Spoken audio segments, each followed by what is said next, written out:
Hola, ¿cómo están? Me gustaría hacer un punteo rápido de algunos conceptos del capítulo 1 del libro de Bugrán y Dressler que se llama Introducción a la lingüística del texto.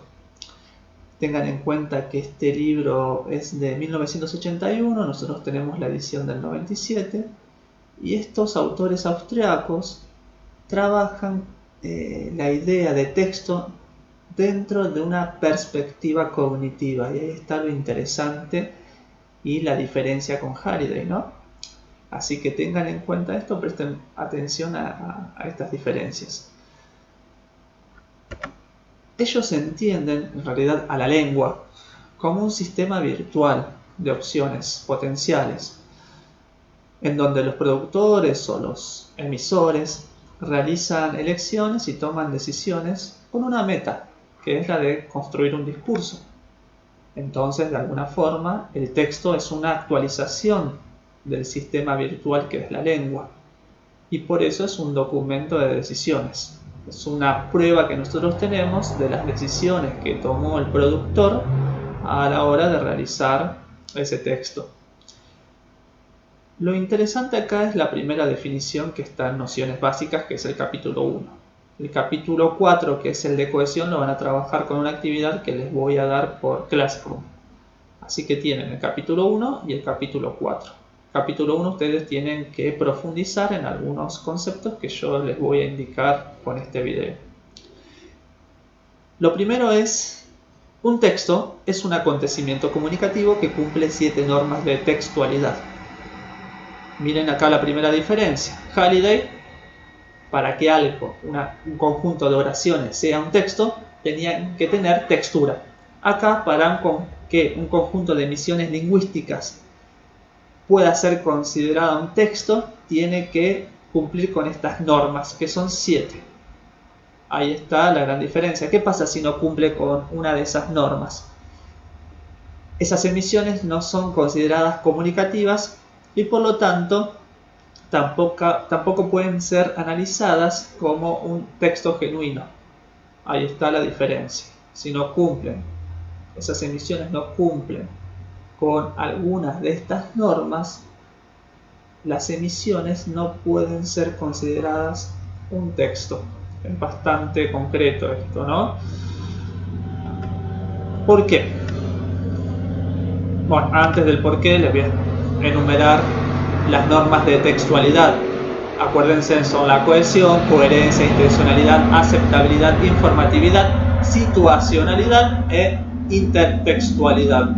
Algunas están centradas en el texto, como las dos primeras, otras en el usuario, como intencionalidad, aceptabilidad, en el receptor, usuario y receptor, y otras en el texto. Yo voy a indicar algunas ideas de las 4 primeras. Ustedes profundicen en las que siguen.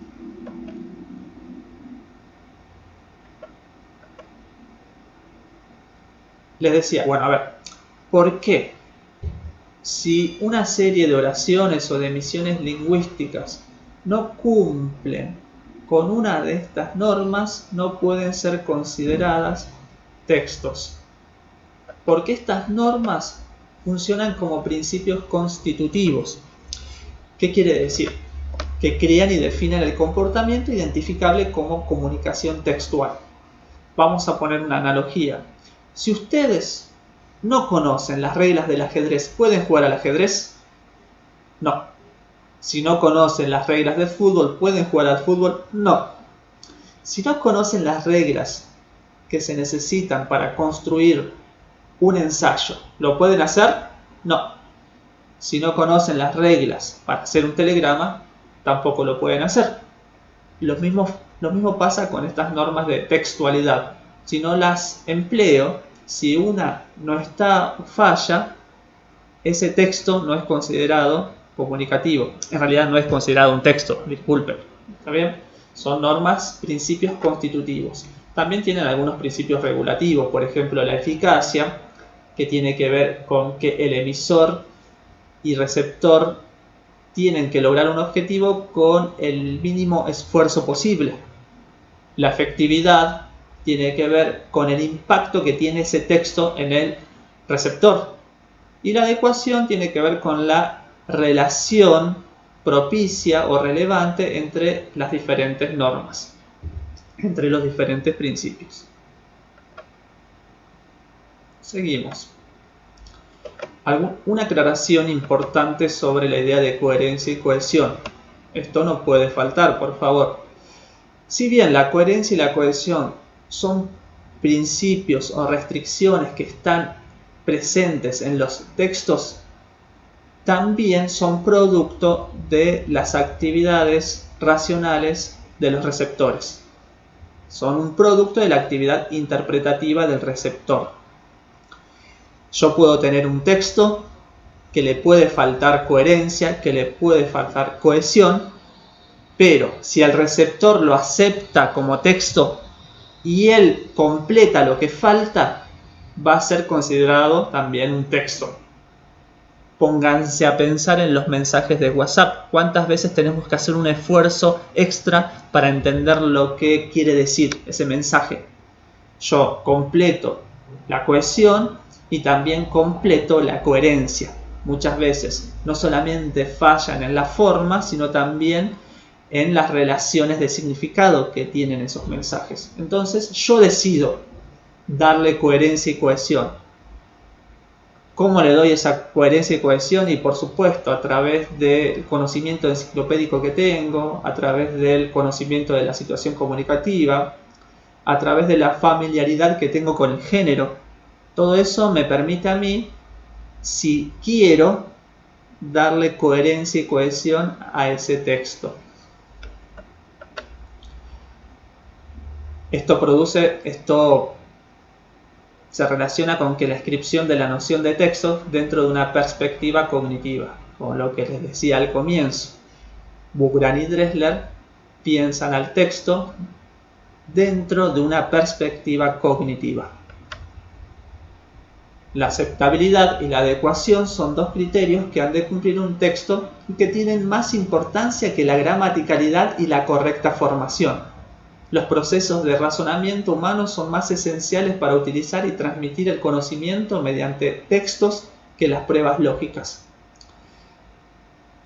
El que esté escrito correctamente o bien formado no significa que sea un texto, porque lo que va a ser siempre más relevante para estos autores son los procesos cognitivos de interpretación de ese texto. Espero que quede claro, ¿no? Si no, después lo comentan y lo vuelvo a explicar.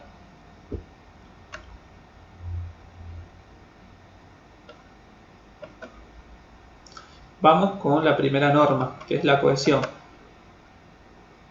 La cohesión establece las diferentes posibilidades en que pueden conectarse entre sí dentro de una secuencia los componentes de la superficie textual. ¿Qué quiere decir superficie textual? Las palabras que realmente se escuchan o se leen.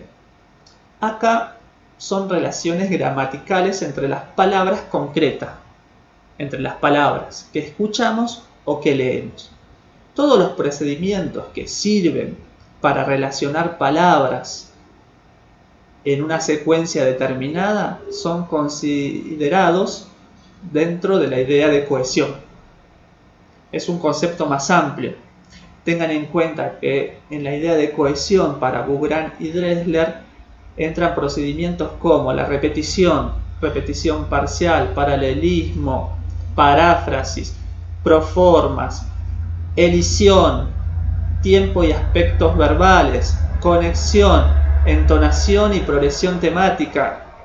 Es una definición de cohesión mucho más amplia que la que tenían Halliday y Hassan, además de agregarle el componente cognitivo que después, cuando trabajen la idea de cohesión, ahí se van a dar cuenta de que si bien, por ejemplo, las proformas son parecidas a los recursos pronominales de Halliday, no son lo mismo. Son definiciones parecidas pero no iguales. Hay una diferencia básica que le da el componente cognitivo en la teoría de Bugran y Dressler. Sigamos.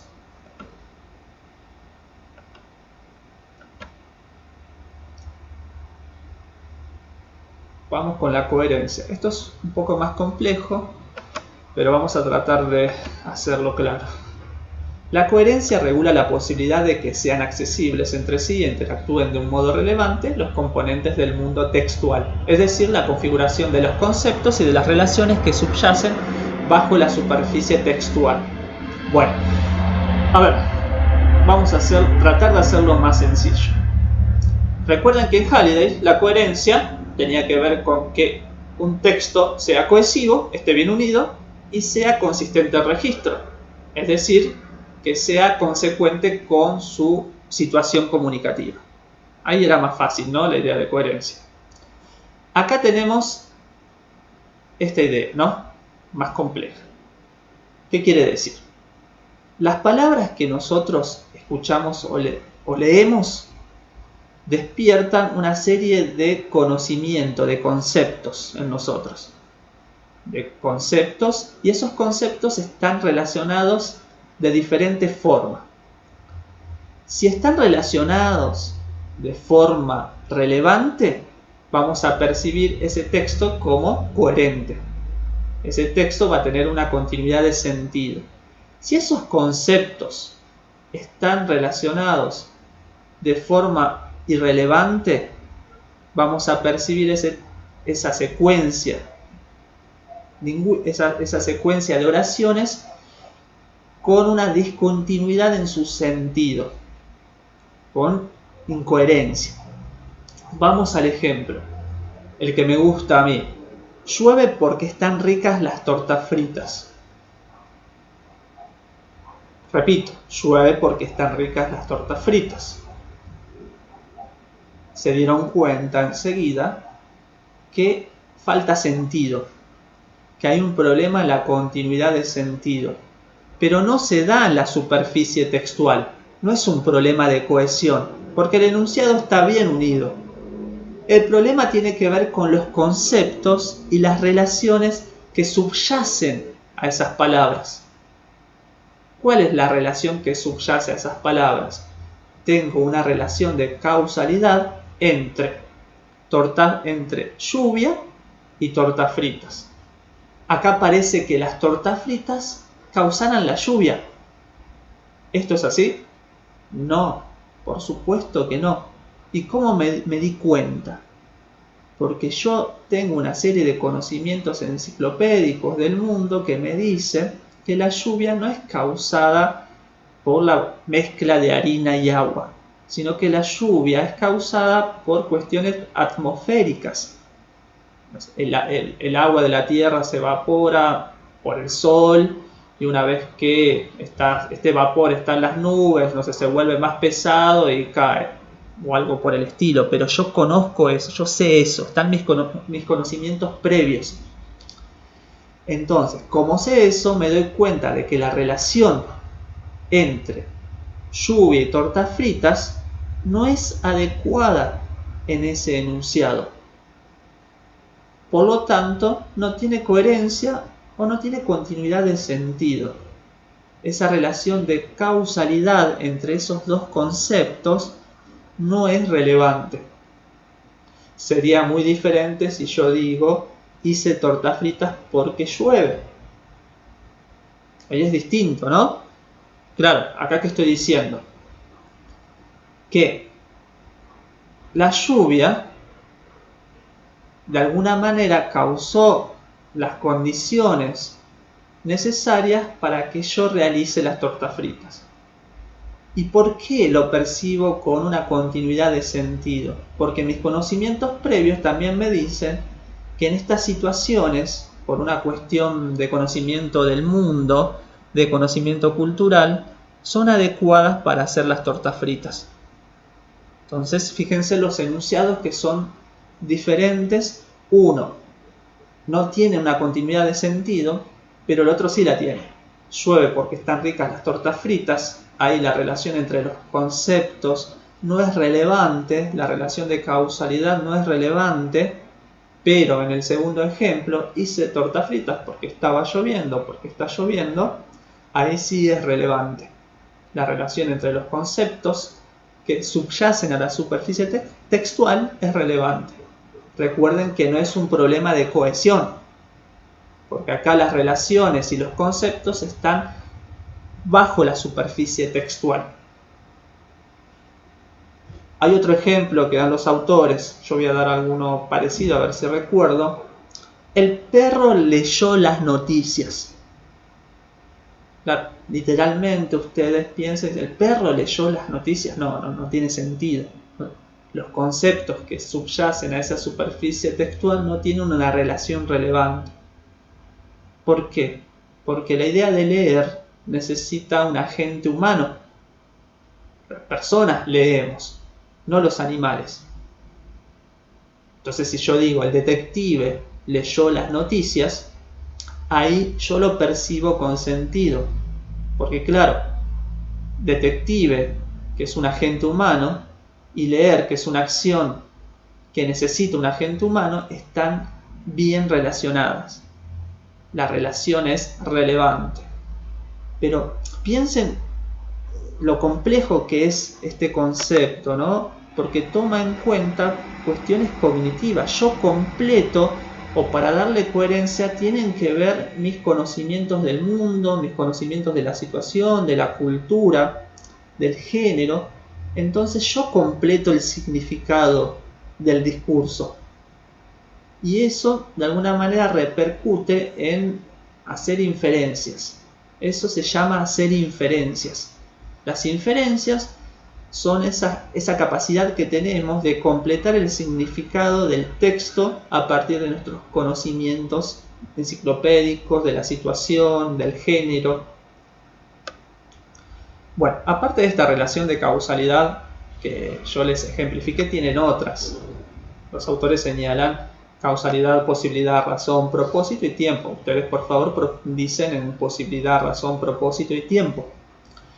Y no olviden esto de las inferencias, que entienda la coherencia como producto de los procesos cognitivos de los usuarios, de los receptores. Seguimos.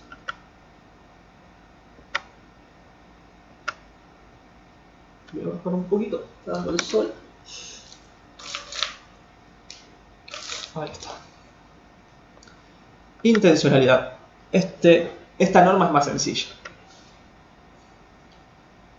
Básicamente es, yo construyo un texto coherente y cohesivo porque tengo una intención. Tengo la intención de transmitir conocimiento o de conseguir una meta a través de un plan. Esa es la idea básica, ¿no?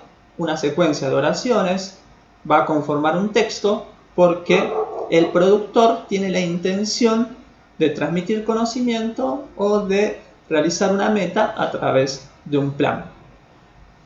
Esa es la idea de intencionalidad. Y acá está una cuestión pragmática, ¿no?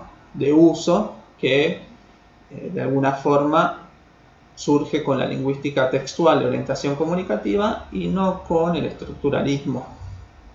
Esa es la idea de intencionalidad. Yo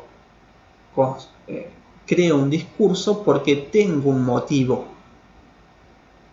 Cada vez que hablo o que escribo, tengo un motivo preciso. Cuando uno, por ejemplo, hace parciales, trata de que esas emisiones sean coherentes y cohesivas porque tengo la intención de aprobar. Quiero aprobar la materia y por lo tanto ese discurso tiene que ser coherente y cohesivo. ¿Cómo voy a aprobar la materia? Siguiendo un plan. Una de esas partes es realizar una respuesta de examen con los requerimientos pertinentes.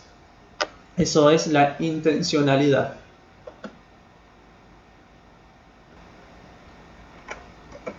Bueno, vamos con la aceptabilidad.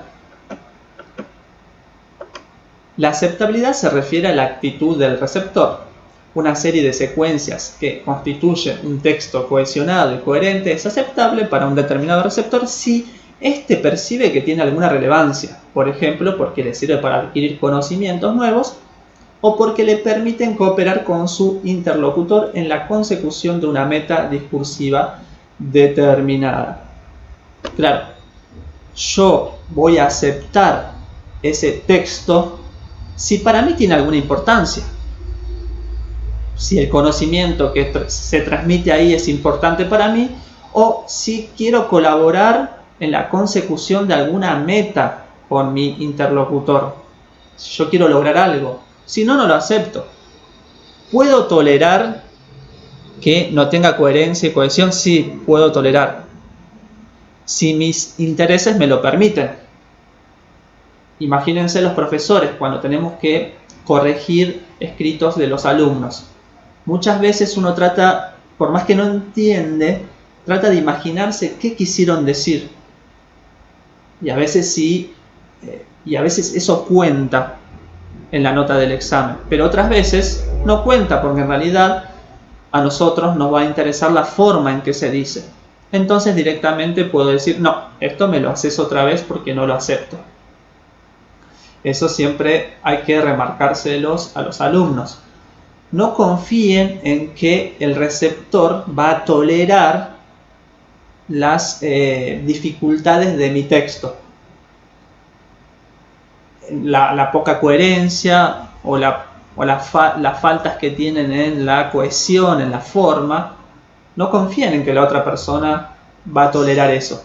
Entonces siempre tienen que pensar en que esté bien la forma, estén bien las relaciones entre las palabras, y tengo que entender que la otra persona puede o no puede aceptarlo como tal. Tengo que hacer todo el esfuerzo posible para que la otra persona lo acepte. Eso es interesante también mostrárselos a los estudiantes. Eso es la aceptabilidad. Bueno, creo que por ahora terminamos así un punteo muy rápido para que ustedes puedan ingresar en la lectura de nociones básicas del capítulo 1.